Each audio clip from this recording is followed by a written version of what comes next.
చీకటిని వెలుగుగా చేయబోతున్నాడు. చీకట్లో ఉన్నప్పుడు గుర్తింపు ఉండదు. చీకట్లో ఉన్నప్పుడు నీ స్థితి ఎవరికి తెలియదు. నువ్వెవరో ఎవరికి అర్థం కాదు. నువ్వెవరో ఎవరికి అర్థం కాదు. దావీదు గొర్రెలు కాసుకుంటున్నాడండి. గొర్రెలు కాసుకునే దావీదు ఎవరికి తెలుసు?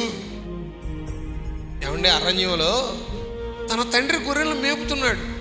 గొర్రెలను కాసుకునే దావీదు ఎవరికని తెలుసా? గొర్రెలు కాసుకున్నప్పుడు ఎవరికి తెలుసు?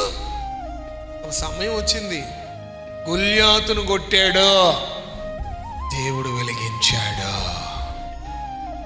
ఒకవేళ నీ మనుగడ ప్రశ్నార్థకం అవ్వచ్చు, నువ్వు ఎవరికి తెలియకపోవచ్చు.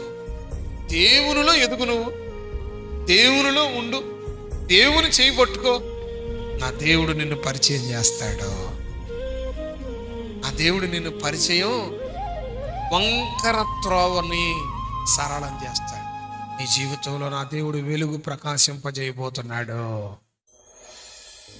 మించిన కార్యాలు నీ పట్ల చేయబోతున్నాడు.